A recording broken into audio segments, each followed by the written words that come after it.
Baiklah, Assalamualaikum warahmatullahi wabarakatuh. Kami dari kelompok 6 akan mempresentasikan hasil diskusi kami mengenai penilaian dan evaluasi UBD, di mana moderator saya sendiri, Nindi Wulandari, dan rekan saya, Melani Evitri sebagai penyaji pertama, dan Tri Yulia Arma sebagai penyaji ketiga. Baiklah, silakan dilanjutkan untuk slide ke selanjutnya. Baiklah, di sini kami akan menjelaskan mengenai UBD, penilaian dan evaluasi ya. Kalau kita bicara mengenai UBD, yaitu mengenai bagaimana pendidik membantu peserta didik dalam proses pembelajaran. Di sini dilihat ya, dalam tabel tersebut kami mengambil materi pembelajaran PPKN dengan capaian pembelajaran peserta didik mampu menginisiasikan kegiatan bersama dan gotong royong dalam praktek hidup sehari-hari untuk membangun masyarakat dan masyarakat Indonesia berdasarkan nilai-nilai Pancasila. Di sini pendidik melakukan penilaian terhadap peserta didik. Yang pertama itu ada kemampuan menjelaskan, di mana dapat menjelaskan dan pendidik mampu memberi penilaian terhadap hal tersebut, di mana ada indikatornya akurat, koheren, dibenarkan, sistematis, dan prediktif. Dan penilaian oleh pendidik itu yang mengenai akurat, siswa mampu menjelaskan mengenai kerjasama dan gotong royong dalam masyarakat dengan tepat. Yang koheren, siswa mampu menjelaskan hubungan antara kerjasama dan gotong royong kehidupan masyarakat. Yang dibenarkan, siswa mampu menguraikan perbedaan faktor pendorong dan faktor penghambat dari kerjasama dan gotong royong. Sistematis, siswa mampu menjelaskan bentuk-bentuk kerjasama dan gotong royong dalam masyarakat. Prediktif, siswa mampu menjelaskan beberapa faktor kerjasama dan gotong royong dalam berbagai bidang kehidupan masyarakat. Di sini pendidik menilai terdapat 5 kolom, itu ada sangat baik, baik, cukup baik, kurang baik, dan tidak baik. Dalam penilaian menjelaskan nilai dari pendidik, yaitu bagaimana pendidik dalam diskusi kelompok atau presentasi kelompok. Selanjutnya itu ada indikator penilaian keterampilan peserta didik. Selain mengenai pemahaman penjelasan materi dari masing-masing kelompok atau peserta didik, pendidik juga menilai keterampilan peserta didik. Bisa dilihat di mengenai dari pembelajaran kerjasama dan gotong royong. Beberapa aspek yang pendidik nilai, yaitu yang pertama interprestasi, di mana ada indikatornya peserta didik mengaitkan kerjasama dan gotong royong dalam kehidupan sehari-hari, dan peserta didik mampu mengaitkan kerjasama dan gotong royong di kehidupan masyarakat ya.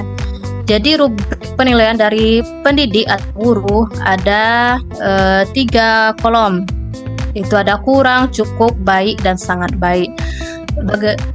Mengenai penilaian keterampilan peserta didik ini, bagaimana peserta didik mampu berkolaborasi dalam diskusi kelompok mereka dan mengimplementasikan materi tersebut terhadap kehidupan sehari-hari maupun di lingkungan di rumah mereka maupun di masyarakat. Baiklah, selanjutnya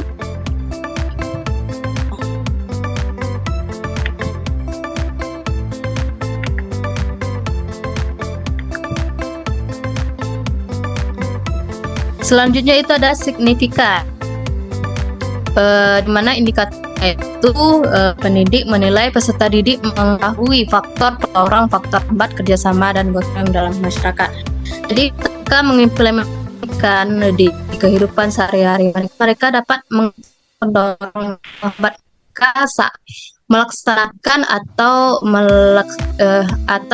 menerapkan kegiatan kerjasama dan gotong royong dalam kehidupan masyarakat. Jadi pendidik ini pengetahuan mereka, tapi juga keterampilan mereka dalam bekerja sama. Pendidik juga menilai dengan cara menggunakan media pembelajaran di mana peserta didik aktif dalam mengimplementasikan kerjasama dan gotong royong. Yang ketiga itu ilustratif. Ini peserta didik mampu memberikan contoh bentuk kerjasama dan gotong royong dalam kehidupan masyarakat. Selain mereka mengetahui materinya, mereka juga tahu contoh-contohnya apa saja, sehingga mereka peserta didik mampu mengetahui jika di lingkungan masyarakat bagaimana contoh kerjasama, bentuk kerjasama, dan bagaimana contoh bentuk gotong royong yang mereka temui di kehidupan masyarakat. Yang terakhir itu membuat jelas. Maksudnya itu peserta didik menyampaikan dengan jelas materi kerjasama dan gotong royong. Yang saya sampaikan tadi dalam pemahaman materi mereka mengenai kerjasama dan gotong royong.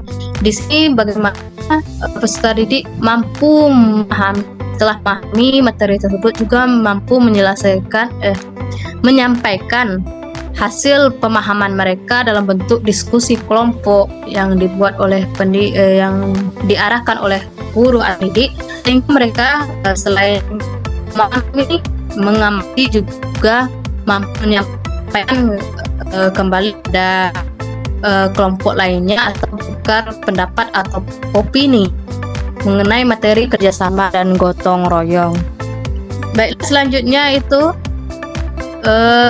materi selanjutnya kepada Saudari Melanie Evitri, dipersilakan. Baiklah, terima kasih kepada moderator. Baiklah, di sini saya akan menjelaskan tentang capaian pembelajaran. Nah, pembelajaran dalam kurikulum Merdeka ini sama dengan tujuan pembelajaran. Nah, di mana peserta didik mampu menjelaskan hubungan sosial terkait kerjasama dan gotong royong dalam kehidupan bermasyarakat. Adapun capaian pembelajarannya yaitu dapat dilihat seperti adanya tabel, ada kolom indikator, penilaian, rubrik penilaian seperti sangat baik, baik, cukup baik, kurang baik, dan tidak baik. Dalam indikator efektif, siswa dapat mengidentifikasi kerjasama dan gotong royong. Nah, di mana di sini siswa dapat mengelompokkan mana bentuk hubungan sosial, bentuk kerjasama dan gotong royong. Lalu dia baik itu sangat baik, baik, dan kedua yaitu efisien. Nilainya yaitu siswa dapat menyisipkan gotong royong dalam kehidupan masyarakat. Nah, di sini kita melihat bagaimana seorang pendidik melihat siswanya, apakah siswa kita mampu, sudah bisa memberikan bentuk kerjasama, apakah ini masuk tergolong ke kerjasama gotong royong dalam kehidupan masyarakat, dan gotong royong dalam kehidupan bermasyarakat, dan terlibat pada lingkungan kita di sekolah dan kita. Selanjutnya itu ada indikator adaptif. Dengan penilaian, siswa dapat mensimulasikan bentuk kerjasama dan gotong royong dalam kehidupan masyarakat.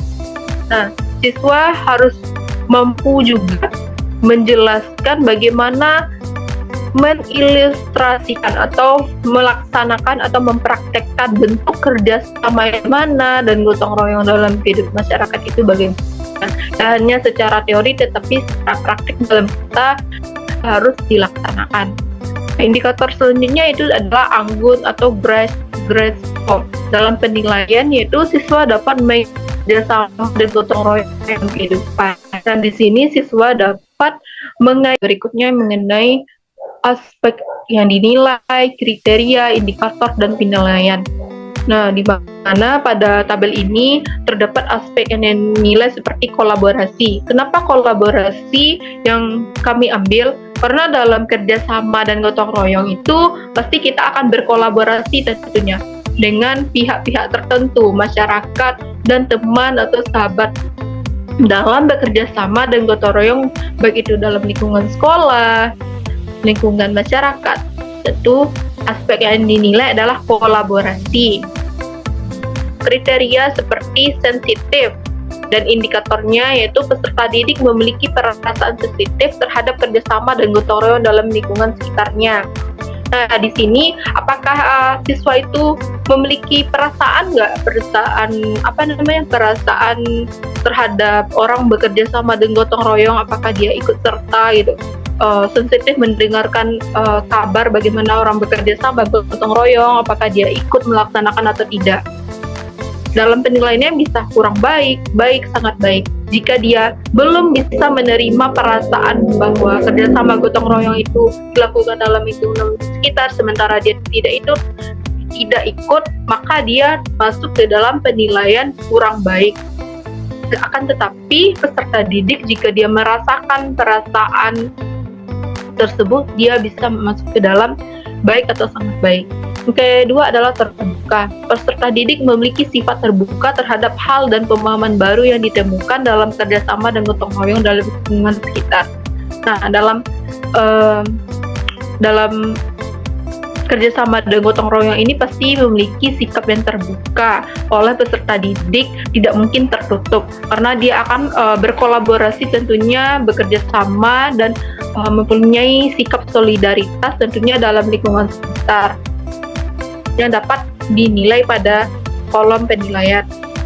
Yang keempat adalah perspektif, yaitu kriteria sudut pandang.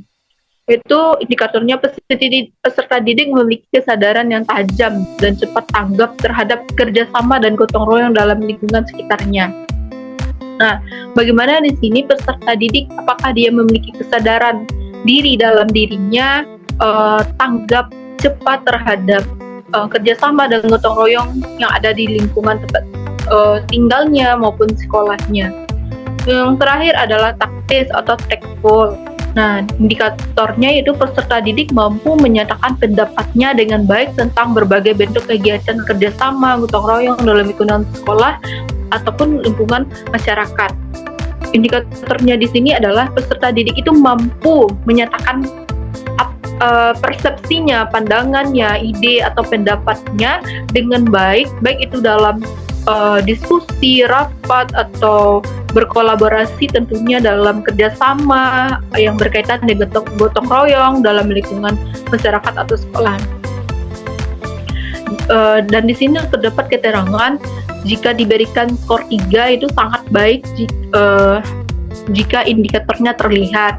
Yang kedua, diberikan skor 2 sama dengan baik jika indikatornya kurang terlihat.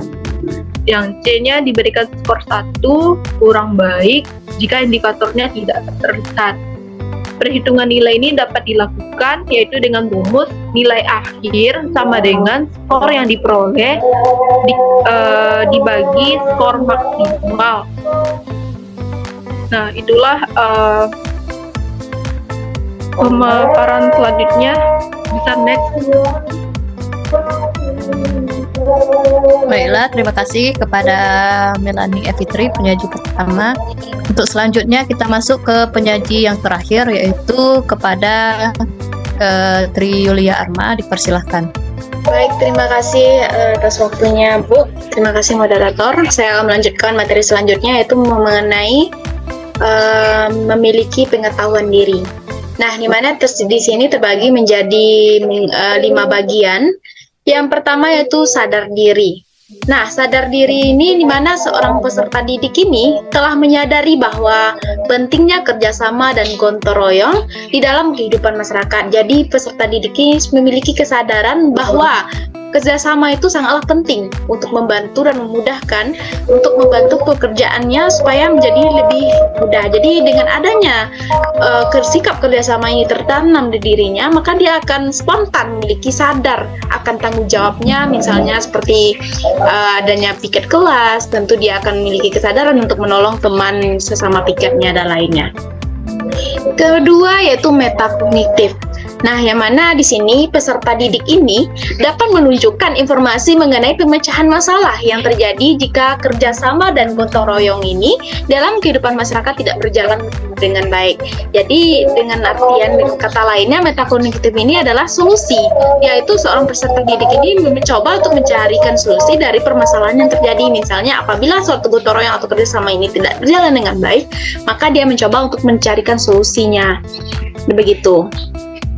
Kemudian yang ketiga adalah penyesuaian diri. Nah, penyesuaian diri ini merupakan di mana di sini peserta didik ini sudah melakukan penyesuaian diri terhadap kerjasama dan gotong royong yang ada dalam lingkungan sekitarnya. Nah, yang keempat ada di sini reflektif. Nah, reflektif ini adalah peserta didik mampu mengembangkan keterampilan berpikir tingkat tinggi dan menghubungkan pengetahuan baru yang ia dapatkan dengan pengetahuan sebelumnya. Jadi, dengan artian lain adalah peserta didik itu mampu menghubungkan pengetahuan yang sudah ada pada dirinya sebelumnya dengan pengetahuan yang baru didapatkannya. Nah, selanjutnya yang kelima ada yaitu bijak. Nah, bijak ini merupakan di mana peserta didik itu bijak dalam menentukan mana yang baik dan mana yang buruk setelah mempelajari norma dan aturan. Nah, dengan adanya aturan atau norma tersebut, maka dia bisa menentukan mana, oh ini boleh loh dilakukan, oh ini tidak boleh. Misalnya seperti mencontek saat ujian. Kalau dia memiliki kesadaran atau bijak di dalam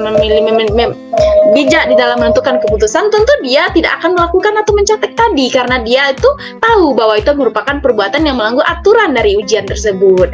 Nah, begitu seterusnya. Itu mungkin contoh simpel yang saya berikan di lingkungan sekolah. Mungkin kalau di lingkungan masyarakat misalnya di dalam kita itu melakukan memiliki aturan, misalnya bijak. Misalnya saya ini terlintas dengan di dalam hati saya itu saya mau mengambil barang orang. Nah, dengan adanya sikap seperti ini, saya memilah dulu apakah ini tidak baik, apakah buruk. Kalau saya lakukan, bagaimana implikasinya ke depannya, bagaimana, apa imbasnya ketika saya melakukan hal yang buruk tersebut.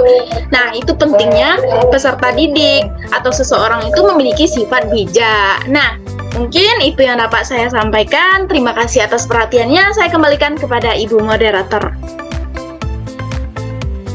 Baiklah, terima kasih kepada penyaji mengenai materi UBD ya. Baiklah, sekian dari pemaparan materi dari kami kelompok 6. Jadi seorang pendidik itu bukan hanya mencerdaskan, tugasnya bukan hanya mencerdaskan tetapi juga memfasilitasi atau mendorong peserta didik untuk menerapkan apa yang dipelajari di jadi sekolah gitu, kehidupan masyarakat maupun di rumah mereka masing-masing. Jadi pendidik itu sebagai motivator atau motivasi untuk pendidik. Jika pendidik kurang mampu atau paham mengenai materi yang dipahami atau yang dipelajari, maka seorang pendidik harus peka terhadap hal tersebut dan langsung memberi bantuan terhadap peserta didik dengan metode yang pendidik rancang memang khusus sesuai kemampuan peserta didik tersebut. Baiklah, terima kasih atas perhatiannya. Saya Nini. Assalamualaikum warahmatullahi wabarakatuh. Waalaikumsalam warahmatullahi wabarakatuh. Waalaikumsalam warahmatullahi wabarakatuh. Terima kasih, Bu.